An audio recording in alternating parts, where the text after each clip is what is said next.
Eh bien salut YouTube, c'est Alban, votre youtubeur de Genshin préféré bien évidemment, et on se retrouve pour une nouvelle vidéo. En effet, sur cette vidéo, on va parler encore une fois de Sumeru.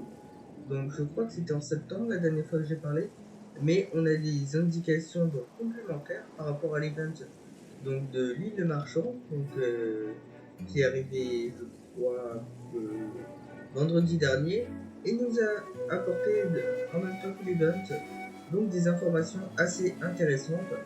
Donc les informations par rapport à Sumeru et en même temps Fontaine sont évidemment 100% confirmées. Donc en fait, si vous appréciez cette vidéo, n'hésitez pas à vous abonner, à mettre un like et à cliquer sur la cloche pour être au courant des prochaines vidéos. Et également, n'hésitez pas à passer sur mon Twitch. Donc ce sera bien sûr en complément de mes vidéos. Et donc je commencerai un live. Donc à partir du 25 mai, on fera du Genshin Impact. Donc ce sera mercredi et le samedi également qu'on fera du Genshin Impact ainsi que le dimanche. On va se remettre un petit peu sur du Duel Links, et Duel Links ça va être que des lives, donc je vais le faire dans une vidéo, et bien sûr j'aurai une chaîne de rediff que je mettrai en activation donc pour rediffuser ce live. Et sur ce, c'est parti. Donc l'île marchand, donc dans cette information, il va nous dire que en fait le Sumeru, qui est la nouvelle région, la région d'Ondro, ce qu'on savait déjà c'était la terre de la sagesse, donc où il y allait avoir le nouvel arc, le Rasanani Kusanali.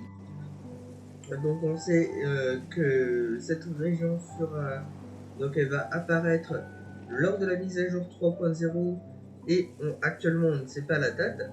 Donc on sait que c'est en version 3.0 puisqu'il y a une vidéo qui sera en description, donc qui avait été faite par Genshin Impact dans le tout début du jeu, donc l'aperçu des 7 différentes régions qu'on va avoir, et elles sont en différents actes.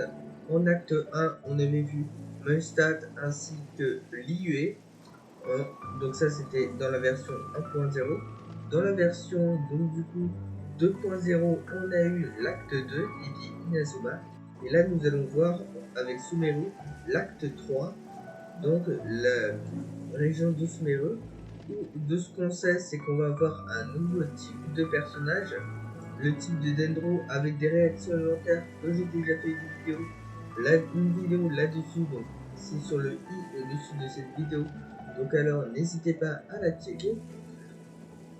Et, donc on sait également que comme personnage, il y aura des personnages dont Shino que vous verrez encore une fois dans la vidéo, donc il s'est perçu de Teyvat les traces. Et ce n'est pas fini, on a aussi l'Archon Dendro, bien évidemment le Rasanali Kusanali. Donc par logique ça ce serait en 3.1. Et parmi les fuites on aura Scaramouche. Mais ça on va essayer de faire un lien avec les fuites. Donc il nous a dit que l'île marchand, que la route serait assez dégagée et qu'on va pas tarder à accéder à Sumeru. Donc à Sumeru, en effet, puisque là on va avoir la mise à jour 2.7, donc vers le 8 juin. Et bien évidemment il y aura un live le 8 juin où on va découvrir toutes ces nouvelles informations. Et donc je m'aperçois que c'est un mois pile. Donc on va découvrir en live toutes ces informations. Il n'y aura pas de vidéo, ce sera en live. On va découvrir toutes les nouvelles fonctionnalités qu'il va y avoir lors de cette mise à jour 2.7. Après la mise à jour 2.7, nous aurons le patch de 2.8, la mise à jour 2.8. Puis après, on passera directement à la version 3.0. Il n'y aura pas de 2.9, comme on avait eu avec Inazuma.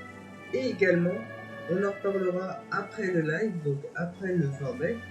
De toute façon, il y aura le live le 25 mai, on en reparlera également ça, puisque on aura un petit aperçu des zones de Sumeru.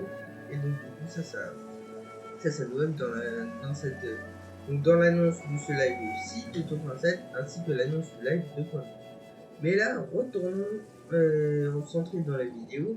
Donc en fait et aussi l'île marchand, il avait dit qu'il y avait pas mal de mauvaises personnes qui étaient donc entrées à Sumeru. Donc ces mauvaises personnes, ça peut être les deux groupes d'ennemis qu'on a dans le jeu, les deux groupes d'ennemis qu'on doit abattre dans l'histoire de Genshin Impact. Il y en a deux. Il y a l'Ordre de l'Abîme avec tous les brutaux chamans, les mages, les Ordonavis, dont notre frère ou notre soeur selon le personnage que vous avez choisi lors du début du jeu, donc en fait partie. Et nous avons le deuxième groupe, les Abîmes, les Fatui, pardon, dont Scaramouche en fait partie, Tartaglia en fait partie, Seigneur en faisait partie, mais avec l'histoire d'Inazuma, elle est morte. Donc cet autre groupe vénère un Archon, l'Archon Trio, et je pense que dans l'histoire, on va aller rencontrer tous les Archons. Donc là, la prochaine route, c'est l'Archon Dundro. Et peut-être que, et d'après ce qu'il a dit, donc je n'ai même pas sûr d'aller à Sumeru. Et donc, avec l'histoire, potentiellement que ça va être pire qu'avec Inazuma. De toute façon, on sait que dans la version 3.1, on va affronter, donc peut-être que c'est en rapport avec les Fatui, on affrontera Scaramouche. Dans l'histoire, il avait obtenu donc le Gnosis Electro. Donc, le Gnosis, donc les Gnosis, c'est les objets dont lesquels les archons donc, ils tirent leur force. Et on a eu encore un autre élément par rapport à Fontaine. Fontaine également, c'est notre région. Donc en fait, les régions de Genshin Impact, ça représente les pays que l'on connaît.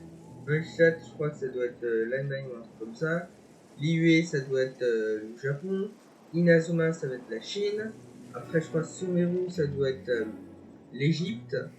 Et Fontaine, ça représenterait le pays de la France. Et donc du coup, on irait à Fontaine. Et je crois qu'on aurait deux personnages. Franchement, vous verrez dans la vidéo, mais je me rappelle plus de leur nom de tête. Franchement, je suis désolé. Et donc, on aurait un village. Donc, ce serait Shaoxing, je crois. Donc, qui est le village dont j'ai quitté. Et donc, il serait un passage secret directement vers cette nouvelle région, la région Fontaine. Évidemment, je ne l'ai pas précisé, mais par exemple, donc avec Inazuma, vous avez aussi le personnage que vous avez défini au début, le voyageur qui va changer d'élément. Et là, ce voyageur, il va avoir un élément d'Undro. Et aussi, donc, par rapport aux marchands, donc il nous avait dit qu'il y avait une marchande, je ne me rappelle même plus du nom, que c'était compliqué avec les ressources dans les marchands. Donc du coup, voilà, c'était à peu près toutes les informations que l'on avait. Aussi, je vous rappelle, donc, on aura un live, donc, où les développeurs ils communiquent le contenu, le futur contenu de Genshin Impact, qui sera le 20 mai, le vendredi 20 mai, sur leur Twitch, twitch.tv/Genshin Impact officiel, où malheureusement, là, je ne pourrai pas vous faire le live de ces annonces, mais bien évidemment, comme parmi les 150 vidéos environ que j'ai fait, donc avant, donc il y aura le mercredi, il y aura l'annonce live, puis après, donc ça je vais essayer de faire cette vidéo aussi vite que possible, il y aura le compte rendu du live, c'est-à-dire les annonces qui ont été faites, sachant que ce live, il est un petit peu différent des seconds. En effet, avec la situation actuelle, encore une fois, qui est en Chine, donc le confinement, c'est qu'en fait, les acteurs anglais qui interviennent pour interpréter les voix des personnages dans ce live, donc d'habitude, ils sont dans les studios d'Audioverse, sauf que là, avec cette situation actuelle, ils sont interdits donc d'entrer dans leurs studios. Et donc du coup, pour ça, ils ont fait chez eux la qualité de chez eux possible. Donc n'hésitez pas que quand vous regardez potentiellement le live, prenez-en en considération. Et je vais un petit peu vous spoiler ce qu'ils vont annoncer du live. Évidemment, je ne sais pas tout. Je ne sais pas les dates de bannière. Je crois que la date de première bannière, je pourrais savoir. Mais je crois que je ne sais pas la durée. Je ne sais pas si Universe vont faire les mêmes durées des autres bannières. Mais à la fin, je vais quand même vous dire quelque chose. Alors, donc normalement, la version 2.7, nous aurons droit à de nouveaux personnages qui nous ont été confirmés officiellement. Donc, l'un de ces premiers personnages, il s'agit de Yelan, un archer hydro. Donc ça, c'est confirmé. Hein, parce que lors du gouffre, donc, quand vous aurez fait les quêtes du monde, donc en fait, on a Yelan, donc qui apparaît avec un petit arc, et ce sera un élément hydro, et elle va pouvoir avancer tout droit avec sa compétence élémentaire, et après son déchaînement va faire donc comme Zichu, donc ça va être un bon personnage. Voilà. Avec plutôt un bon personnage. Ensuite, avec cette bannière, donc ensuite, ça ce sera en première phase, donc apparemment lors du 8 juin. Donc aussi je mettrai en place un Discord, donc c'est-à-dire que si donc j'essaie de faire en sorte pour qu'il soit finalisé vers le 25 mai. Donc c'est-à-dire que si vous voulez par exemple invoquer, ben, on pourra le faire sur mon stream, on pourra invoquer sur mon stream. Voilà. Parce que là j'ai trop de lumière. Je vais m'asseoir, je vais savoir si ça va mieux. La lumière elle éclaire de bâtard. Voilà, on va dire que ça va mieux. Voilà. Donc on aura Yelan. En deuxième phase, nous aurons un nouveau personnage. Donc en fait, le nouveau personnage qui est très beau, Koki Shinobu, qui est un personnage électro qui est un petit peu différent que d'habitude. En effet, c'est le premier personnage électro qui va vous permettre de soigner en fonction du point de vie que ce personnage possède.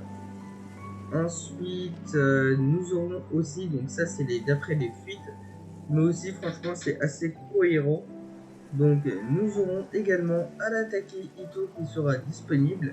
Il s'agit d'un personnage donc, de type DPS, Géo, donc avec sa compétence et son déchaînement qui va obtenir des stacks. Oh attends, il faut que je change mon ordi. Je vais vous prendre une deuxième en même temps. Ouais, tranquille. Oh là là. Alors, j'y arrive.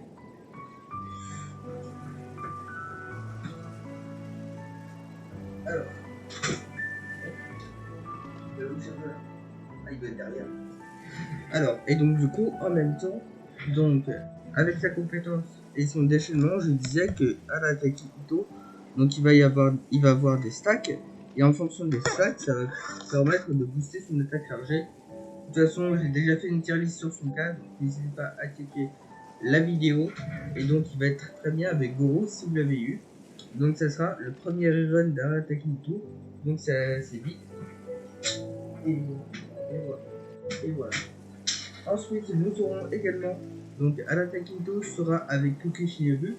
Donc pourquoi il arrive? Parce qu'on a un event donc, de musique avec Arataki Ito qui sera Arataki Gang.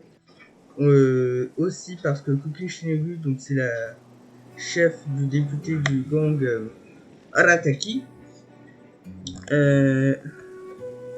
Ensuite, nous allons avoir en première phase donc Xiao, puisqu'on a un événement principal qui va se dérouler avec Xiao qui sera mise en avant.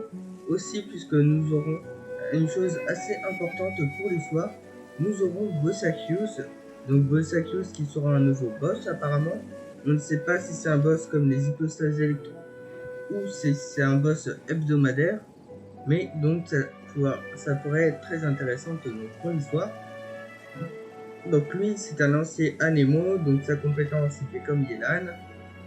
Donc il a double charge par contre avec sa compétence et son déchaînement qui va permettre donc de faire des dégâts assez fréquemment.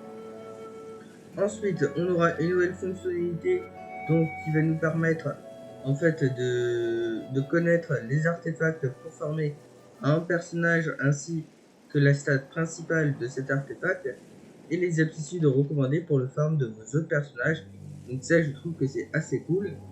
On a, je crois on a que des reruns, on a l'élevé ancien, on a les ombres des guerriers, on a aussi donc évidemment on a le labyrinthe des guerriers. Je crois qu'on a un nouvel event qui va nous permettre de fabriquer des robots. C'est tout. Comme je vous l'ai dit avant, on va avoir des informations par rapport à Sumeru. Voilà, cette vidéo, ce sera une vidéo plutôt courte. Aussi, n'hésitez pas à checker mes liens qui seront en description. Mon Twitter, évidemment, je publie des informations tous les jours, que ce soit sur du Zonnings ou sur du Genshin Impact. Et n'hésitez pas à follow ma chaîne Twitch, puisque je vous rappelle, le 25 mai, on se fera un stream sur Genshin Impact ainsi que le 27 mai, je crois. Attendez, mercredi 25, jeudi 26, vendredi 27, non. Le 28 mai alors. Ah, c'est pas le 28 mai.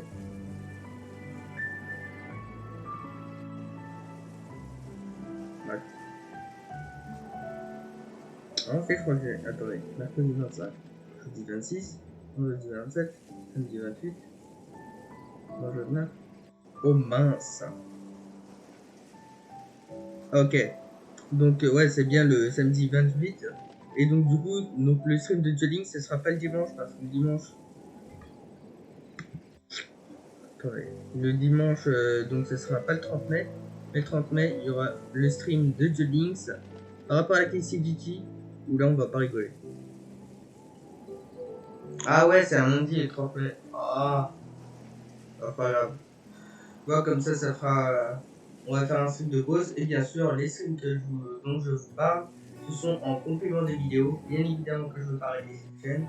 Si vous appréciez cette vidéo, encore une fois, n'hésitez pas à like, à cliquer sur la cloche et à vous abonner pour être au courant des prochaines vidéos. Et donc, du coup, demain, comme prochaine vidéo, on parlera du cas de Diluc. Est-ce que Diluc est un bon personnage? Qu'est-ce qui lui est arrivé ici à l'heure actuelle?